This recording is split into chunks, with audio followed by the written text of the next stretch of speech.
Good afternoon everyone. Book keeping and accountancy में हमने 3 chapter तो कंप्लीट कर चुके हैं और 4th चैप्टर हमारा अभी कंटिन्यू है। 4th चैप्टर जर्नल में हमने जर्नल के meaning, definition, characteristics, rules of debit and credit, जो ट्रेडिशनल रूल्स हैं, ये 3 रूल्स मैंने आपको बताए थे कि गोल्डन रूल्स हैं। इन रूल्स को बहुत अच्छे से लर्न करना है क्योंकि पूरे जर्नल की एंट्रीज जो है इन बेसिक रूल्स पर ही डिपेंड करती है कि आप सही एंट्री कर रहे हैं या गलत एंट्री कर रहे हैं। तो इन रूल्स को एक बार और मैं रिवाइज कर देती हूँ। हमारे जो अकाउंट्स होते हैं वो 3 टाइप्स ऑफ अकाउंट होते हैं: personal account, real account and nominal account. Personal account जब किसी भी कोई व्यक्ति अफेक्टेड होता है कोई किसी ट्रांजेक्शन से, तो या उसके पर्सनल में भी मैंने आपको 2 तरह के बताए थे, पर्सनल और इम्पर्सनल। उसमें पर्सनल में नेचुरल पर्सन्स, आर्टिफिशियल और रिप्रेजेंटेटिव। तो ये सब पर्सनल अकाउंट में जब भी किसी व्यक्ति के साथ या किसी संस्था के साथ कुछ ट्रांजेक्शन होता है तो वो पर्सनल अकाउंट में आता है। तो उसका जो रूल है वो है debit the receiver and credit the giver. जिसे प्राप्त हो रहा है उसे डेबिट करना है और जो देने वाला है, जो गिवर है, उसे क्रेडिट करेंगे। इसी तरह रियल अकाउंट, जब भी कोई वस्तु बिजनेस में आ रही है तो उसे डेबिट करना है और जो वस्तु बिजनेस से जा रही है उसे क्रेडिट करना है। नॉमिनल अकाउंट का जो रूल है, मतलब नाम मात्र के खाते जो अफेक्टेड होते हैं ट्रांजैक्शन से, उसमें जितने भी एक्सपेंसेस होते हैं तो उन सबको डेबिट करना है और जितने भी प्रॉफिट या इनकम्स होती है उन्हें क्रेडिट करना है। तो ये जो 3 रूल्स थे, इन रूल्स को आप लोगों को ये एग्जाम्पल के द्वारा भी समझाया है, इसे आप बहुत अच्छे से करना। इसके बाद जो हमने देखे थे some special points to be remembered, जो कि हमको एंट्रीज के पहले समझना चाहिए। इन पॉइंट्स को भी आप लोगों को बहुत अच्छे से देखने के लिए मैंने कहा था। एक बार और आप लोग इसे अच्छे से देखें।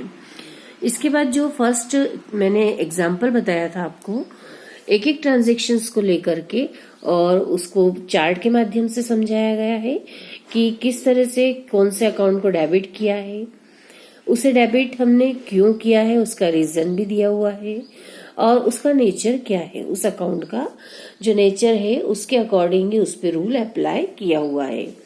तो इस चार्ट के माध्यम से भी हमने एक एक ट्रांजेक्शन को बहुत अच्छे से देखा है। इसके बाद जर्नल एंट्रीज जो किस तरह से करना है, उन्हीं ट्रांजेक्शन्स की जर्नल एंट्री भी यहाँ पे करके बताई गई है। तो इस एग्जाम्पल को यदि आप अच्छे से कर लेंगे तो आपको काफी हेल्प मिलेगी कि एंट्री आपकी किस तरह से हो। तो इसके बाद हमने जो कंपाउंड जर्नल एंट्रीज देखी थी, कंपाउंड जर्नल एंट्रीज में जब एक से अधिक खाते एक ही डेट पर एक जैसे समान ट्रांजेक्शन से डेबिट या क्रेडिट होते हैं तो अलग अलग एंट्री करने के बजाय जब हम कंपाउंड एंट्री करते हैं, मिश्रित प्रविष्टि करते हैं, तो वो कंपाउंड जर्नल एंट्रीज कहलाती है। इन कंपाउंड जर्नल एंट्रीज को देखने के बाद जो ट्रेड डिस्काउंट और कैश डिस्काउंट, ये दोनों भी हमने देखे थे। एंट्रियों में जब हम माल बेचते हैं या माल खरीदते हैं तो उसमें जो भी डिस्काउंट दिया जाएगा उसमें ट्रेड डिस्काउंट और कैश डिस्काउंट मेन होते हैं। इसके एग्जाम्पल भी हमने देखे थे। और इसके बाद हमने देखा था 4.11 sub division of goods account. इसमें गुड्स अकाउंट को प्राइमरी स्टेज पर हम डेबिट या क्रेडिट कर देते हैं, लेकिन जब हम इसकी क्लासिफिकेशन को पढ़ लेते हैं तो हमें यह पता होना चाहिए कि जब भी माल आया है मतलब हमने परचेज किया है, हमारे यहाँ से माल गया है तो हमने सेल्स किया है। इसी तरह purchase return and sales return, और फिर इसके बाद है स्टॉक। तो इन सारे खातों को हमें प्रॉपर उसी को डेबिट या क्रेडिट करना है जिससे संबंधित हमारा ट्रांजेक्शन हुआ है। इसके बाद सम स्पेशल ट्रांजेक्शन्स थे जो कभी कभी हमारे साथ ऐसी स्थिति होती है या ऐसे ट्रांजेक्शन बन जाते हैं जो कि हमें इनकी एंट्रीज करनी पड़ेगी। तो उनमें है ड्राइंग। पहला ड्राइंग मतलब जब प्रोप्राइटर जो बिजनेस का होता है वो अपने पास माल किसी तरह से बिजनेस में से लेता है या कोई कैश निकालता है तो वो ड्राइंग कहलाता है, और ड्राइंग अकाउंट हमेशा डेबिट होगा। क्रेडिट होने वाला अकाउंट जब कैश निकाली है तो कैश क्रेडिट होगा, और अगर गुड्स निकाला है तो परचेज अकाउंट क्रेडिट किया जाएगा। ऐसा माना जाता है कि जितना भी माल हमने बिजनेस में से निकाला है वो माल परचेज किया था उसमें से कम हुआ है। Loss of goods by theft और स्पॉइलिंग, किसी भी तरीका का वो लॉस हुआ है, चाहे वो चोरी हुआ हो या अग्नि से आग से जल गया हो, किसी भी तरह नष्ट जब माल होता है तो लॉस बाय और फिर उसका नाम लिख दिया जाता है, और वह माल कम हुआ है तो मतलब परचेस में से वह काम माल हमारा लेस होगा, तो परचेस अकाउंट को क्रेडिट किया जाता है। और अगर नगद हुआ है तो कैश अकाउंट क्रेडिट होगा। इसी तरह goods given away in charity और सैंपल में यदि हमने माल दिया है तो सैंपल अकाउंट डेबिट, जहां भी हमने दिया है वो खर्चा है और खर्चे वाली को डेबिट करना है। इसी तरह गुड्स जो अकाउंट होगा वो परचेज अकाउंट के नाम से क्रेडिट किया जाएगा, और चैरिटी या सैंपल या जिसमें भी हमने दिया है उसको डेबिट करेंगे। फिर परचेज ऑफ ऑफिस इक्विपमेंट, किसी भी तरह का यदि हमने ऑफिस के लिए हमने कोई उपकरण खरीदा है तो उसे डेबिट किया जाएगा, और अगर उधार खरीदा है तो उस व्यक्ति का नाम लिखा जाएगा जिससे उधार खरीदा है, या अगर कैश खरीदा है तो कैश अकाउंट क्रेडिट होगा। इसके बाद लोन अकाउंट, जब भी हम लोन लेते हैं मीन्स जब हम किसी से उधार अपने यहाँ कैश लेते हैं जिसे हम बाद में चुका देंगे वह लोन के रूप में होती है, तो लोन अकाउंट हमने डेबिट करेंगे जब हम कैश प्राप्त करेंगे। तो जो कैश हमारे पास रिसीव्ड हुई है वह कैश अकाउंट हम डेबिट करेंगे, और जिस व्यक्ति से हमने लोन लिया है, जिस इंस्टीट्यूट से लिया है, उसके अकाउंट को हम क्रेडिट कर देंगे। इस तरह से लोन अकाउंट की हम एंट्री करते हैं, या फिर लोन अकाउंट में भी हम उस कैश को भेजते हैं या कैश को डेबिट करते हैं जितनी भी कैश हमारे पास लोन के रूप में प्राप्त हुई है। इसके बाद है बैड डेब्ट्स। बैड डेब्ट्स मतलब डूबत ऋण। ये बहुत इंपॉर्टेंट है क्योंकि ये जो हमारे बैड डेब्ट्स होते हैं ये हमारे बिजनेस के एक्सपेंसेस माने जाते हैं। इन एक्सपेंसेस से हमेशा बैड डेब्ट्स अकाउंट डेबिट किया जाता है। जितनी अमाउंट हमारे पास कैश प्राप्त हो गई है उसे कैश भी डेबिट करते हैं, और टू डेटर्स पर्सनल अकाउंट मतलब जिस व्यक्ति से हमने पैसा लेना था लेकिन उसने नहीं दिया है उसके अकाउंट को क्रेडिट करेंगे।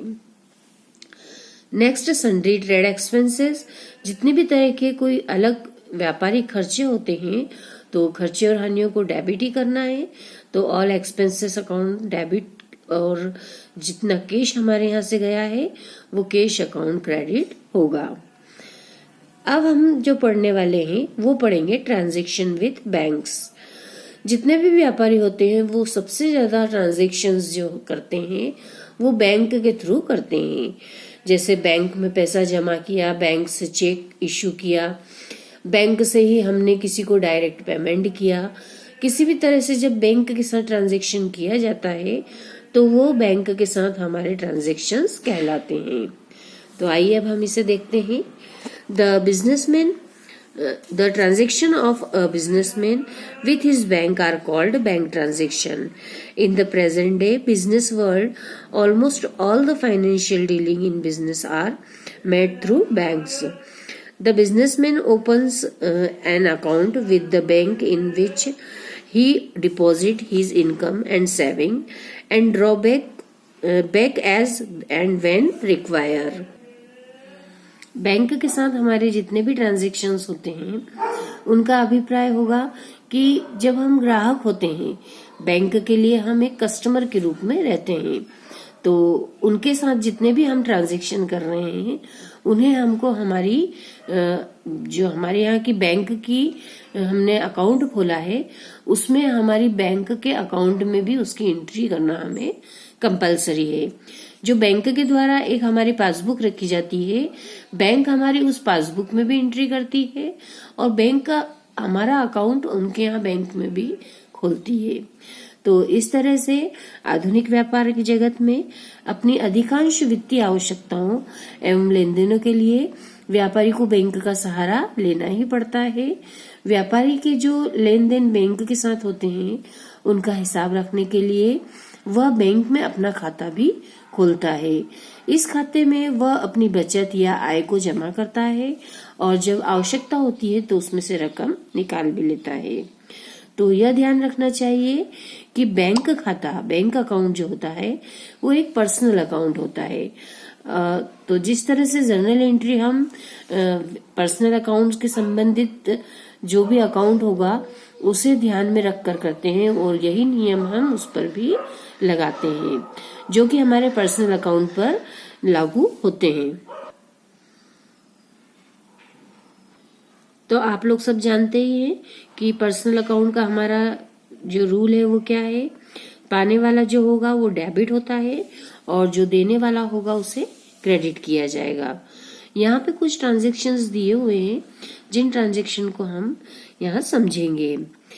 Bank account is open personal account and so all rules of journalising for personal account will apply to it. We are giving some specimen journal entries which are often made in dealing with a bank. First entry है when cash is deposited into bank. इन एंट्रियों को आप बहुत अच्छे से समझेंगे क्योंकि ये एंट्रियां generally हर question में 2 या 3 एंट्रियां जरूर आती है। तो when पहली एंट्री देखते हैं, जब हमने बैंक में पैसा जमा किया, हमारे यहाँ से कैश हमने दी है और हमारे ही अकाउंट में बैंक में हमने उसे डिपॉजिट किया है। तो बैंक पाने वाला हुआ, दोनों ही खातों को हम देखेंगे कि कौन कौन खाते प्रभावित हो रहे हैं। बैंक अकाउंट एक पर्सनल अकाउंट है, पाने वाला है, इसलिए बैंक अकाउंट डेबिट होगा और हमारे यहाँ से कैश गई है इसलिए कैश अकाउंट क्रेडिट होगा। तो इसकी एंट्री बनती है bank account debit to cash. इस ट्रांजैक्शन की जर्नल एंट्री जो हमने की है, उसके बाद में जब हम उसकी नरेशन लिखते हैं तो नरेशन में हम लिखेंगे cash deposited with the bank. जो हमारे पास हमें ट्रांजैक्शन में मिलता है उसे ही हम नरेशन में भी लिख सकते हैं। सेकेंड ट्रांजैक्शन है when cash is withdrawn from the bank for business. जब हमने बैंक से किस अमाउंट को रिसीव किया है या निकाला है, तो व्यापार के लिए बैंक से जब कैश निकालते हैं तो हमारे पास कैश रिसीव्ड हुई है इसलिए कैश अकाउंट डेबिट होगा और गिवर जो है वो है बैंक, तो वो बैंक अकाउंट को क्रेडिट किया जाएगा। तो इसकी एंट्री होगी cash account debit to bank account. Narration के रूप में इसमें एक लाइन लिखी जाती है कैश विथड्रॉ फ्रॉम बैंक। तो इस तरह से ये 2 एंट्रियां जो सबसे इम्पोर्टेंट एंट्रियां है वो मैंने आपको बताई है। इन एंट्रियों को आप अच्छे से याद रखिए और समझ करके और करने का प्रयास करेंगे। थर्ड एंट्री है when payment is made by cheque to a particular person, suppose X. यदि हमने किसी भी पार्टी को या किसी भी व्यक्ति को भुगतान किया है और उसे हमने चेक दिया है। चेक से पेमेंट करना आप सभी लोग जानते होंगे। एक रिसिप्ट आती है जो कि चेक होती है, वो चेक में जिसे हम पेमेंट कर रहे हैं उसका नाम होता है, अमाउंट होती है और हमारे यहाँ की सिग्नेचर होती है जिसका अकाउंट बैंक में ओपन होता है उसके। तो चेक को लिखने का जो ऑथोराइज्ड व्यक्ति होता है वो वही होगा जिसका बैंक में अकाउंट है। तो इस तरह से जब भी चेक लिखा जाता है, किसी को पेमेंट के रूप में दिया जाता है, तो उस व्यक्ति के नाम को हम लिखते हैं। तो जब हमने चेक काटा है तो हम एंट्री भी वही करेंगे जो पर्टिकुलर पर्सन होगा जिसे हम दे रहे हैं। यहाँ पे हमने सपोज किया है कि एक्स पार्टी है तो एक्स को डेबिट किया जाएगा और हमारा अमाउंट जो है बैंक से कम होगा, बैंक वो गिवर होगा, देने वाला होगा, इसलिए बैंक अकाउंट को क्रेडिट किया है।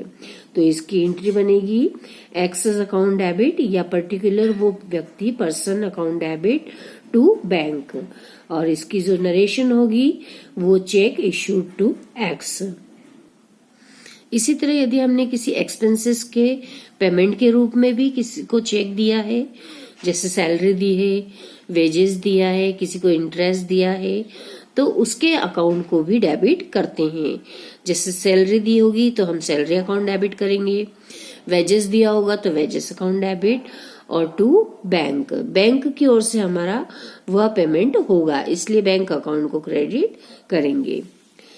नेक्स्ट जो फोर्थ है, when cash is withdrawn by cheque for personal use.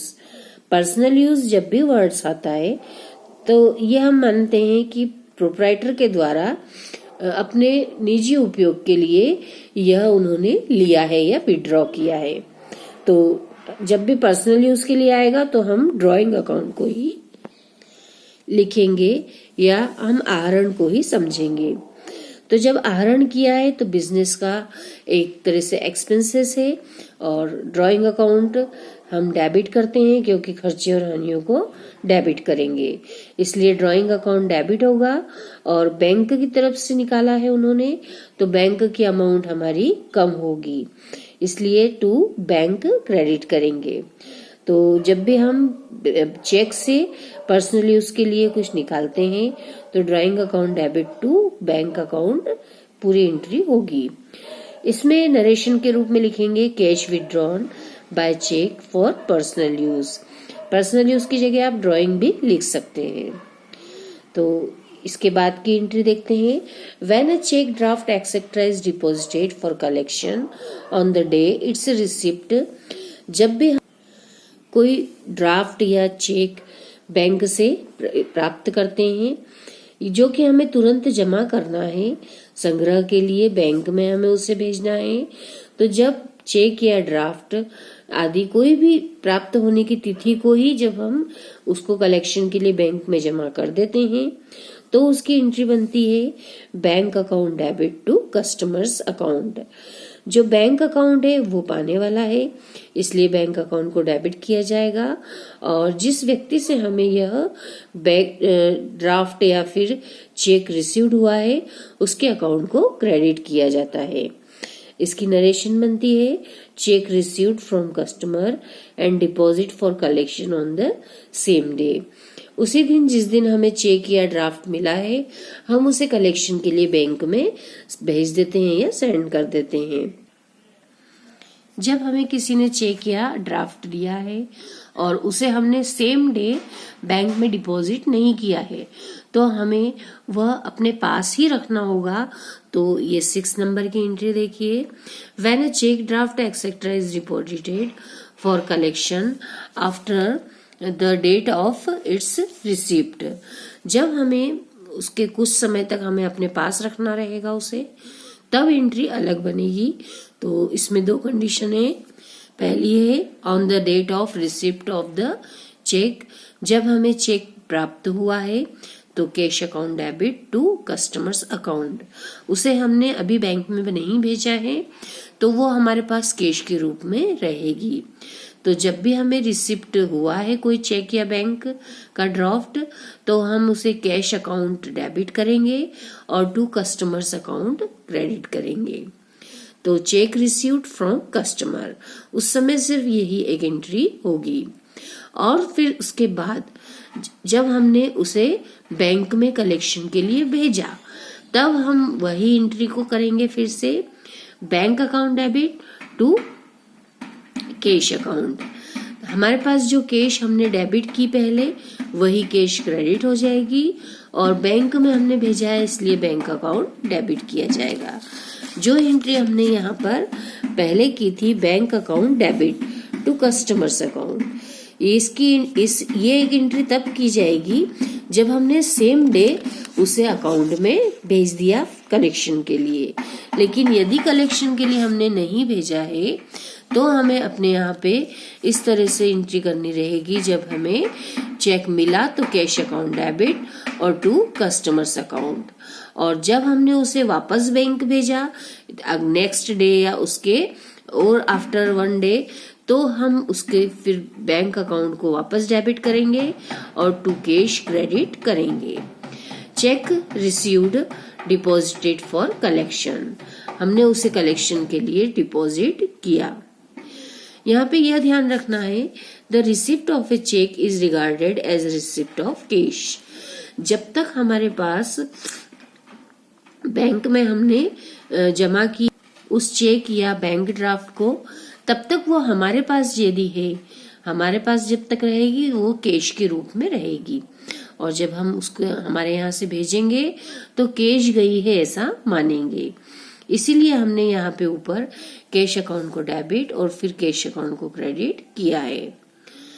Next entry है when deposited cheque is dishonoured. Dishonoured होना है ना, अनादरित हो जाना। अनादरित कब होता है? जब कोई भी बैंक अपने यहाँ पर जो चेक रिसीव्ड हुआ उसे पेमेंट करने से मना कर देती है। मना करने के कई सारे रीजंस होते हैं, या तो उस पे सिग्नेचर को टैली नहीं होना, मिल नहीं पाना, या फिर उनके अकाउंट में उतना अमाउंट ही नहीं होना जितना कि चेक उन्होंने प्राप्त किया है। किसी भी कंडीशन में जब चेक अनादरित होता है, डिसऑनर होता है, तो बैंक उसका पेमेंट करने से मना कर देती है।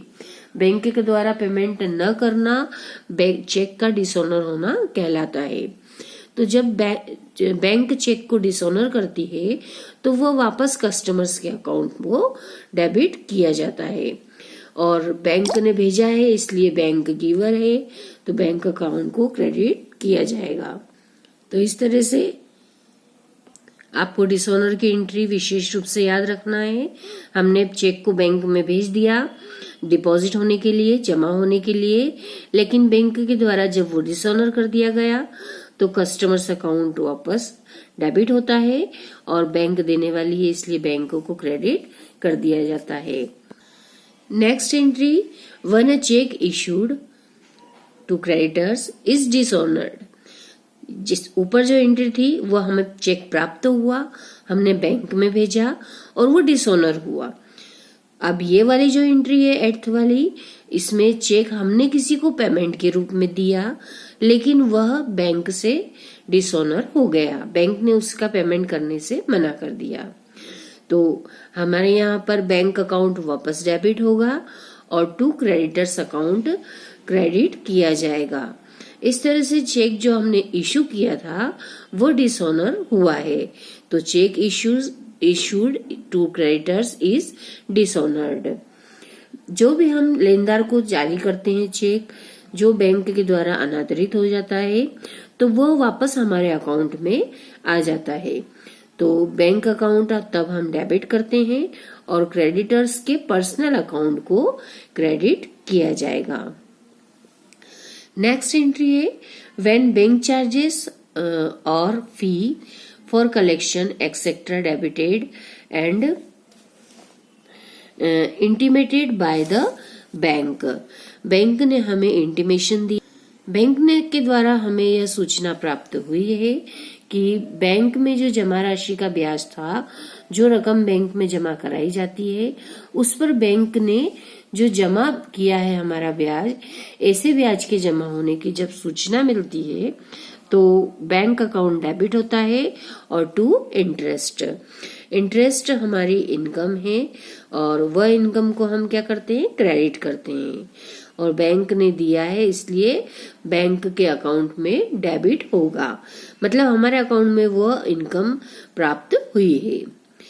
नेक्स्ट है when the bank charges expenses और ऑन कस्टमर्स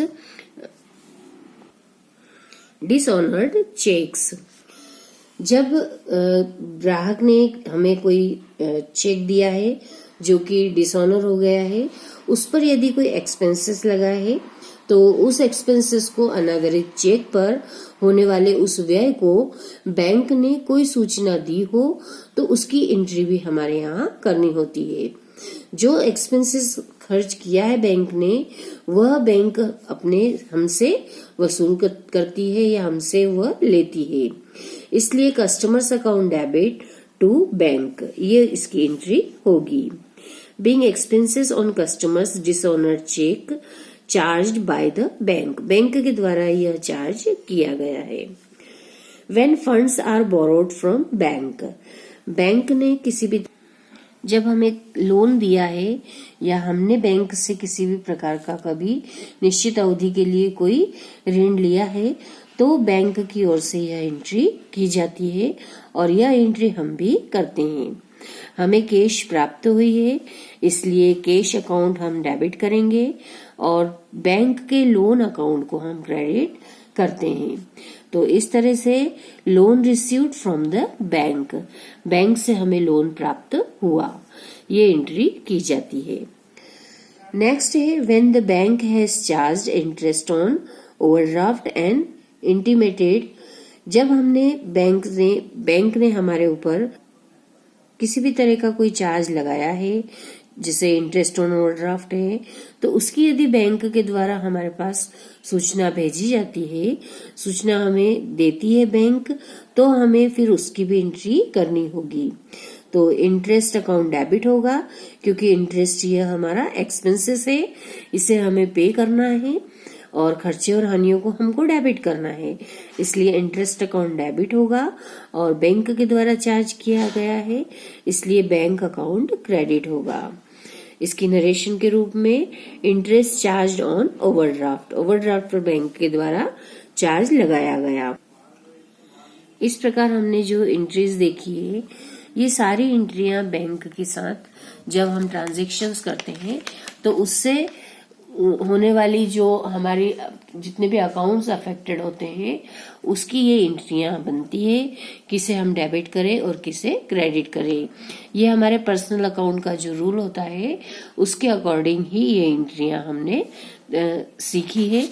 तो इसके संबंध में हमें यह देखना है कि बैंक के साथ हम जो ट्रांजैक्शन कर रहे हैं उसमें एक तो बैंक का अकाउंट हमारा अफेक्टेड होता है और दूसरा हमारा जो भी अकाउंट है जो हम ट्रांजैक्शन करते हैं वो होगा। तो इस तरह से दोनों ही खातों को हमें किसको डेबिट करना है और किसको क्रेडिट करना है यह विशेष रूप से ध्यान रखना है। इसका एक एग्जाम्पल दिया हुआ है, एग्जाम्पल नंबर 4। इसमें सारे ट्रांजैक्शंस बैंक से संबंधित दिए हुए हैं, बैंक से हम क्या ट्रांजैक्शन कर रहे हैं और उसकी क्या एंट्री यहाँ बनी हुई है वो देखना है। तो फर्स्ट एंट्री है जनवरी 1 commenced business with cash. First entry हमारी यहाँ बिजनेस स्टार्ट होने की है। अब जब हमने बिजनेस स्टार्ट किया है तो कैश बिजनेस में आई है इसलिए कैश अकाउंट डेबिट और टू कैपिटल अकाउंट, पूंजी के रूप में यहाँ पे जो प्रोप्राइटर है उसने अपनी कैपिटल लगाई है तो इसलिए first entry cash account debit to capital. इसकी narration commenced business with cash, amount के कॉलम में 50,000 debit amount and 50,000 credit amount. एक एंट्री करने के बाद में हम पर्टिकुलर वाले कॉलम में पूरी एक लाइन को स्ट्रेट लाइन खींच देते हैं। नेक्स्ट जो सेकंड हमारा ट्रांजैक्शन होता है फिर उसकी एंट्री हम मंथ और डेट डाल के और करते हैं। नेक्स्ट ट्रांजैक्शन है 2 जनवरी का deposited cash into bank. Bank में हमने कैश को डिपॉजिट किया, बैंक में जमा किया। तो अब यहाँ पे हम देखेंगे हमारे 2 अकाउंट कौन कौन से अफेक्टेड होंगे। एक तो बैंक पाने वाला हुआ और दूसरा हमारे यहाँ से कैश गई है। बैंक पाने वाला है, बैंक पर्सनल अकाउंट है, उस पे पर्सनल अकाउंट का रूल फॉलो होता है। डेबिट द रिसीवर, उसे हमें डेबिट करना है जो प्राप्त हो रहा है, तो प्राप्त करने वाला कौन है बैंक, तो बैंक अकाउंट को करेंगे डेबिट और हमारे यहाँ से कैश गई इसलिए कैश अकाउंट को क्रेडिट करेंगे। तो इस तरह से ये एंट्री बनी bank account debit to cash account. इसमें जो अमाउंट है वो डेबिट वाले कॉलम में 40,000 डेबिट की इसमें लिखी जाएगी और उतनी ही कैश हमने दी है इसलिए कैश अकाउंट को भी उसके सामने क्रेडिट में 40,000 लिखा है। इसकी narration cash deposited into bank, bank में हमने कैश को जमा किया। थर्ड एंट्री है goods bought from Ramnath and paid him by check.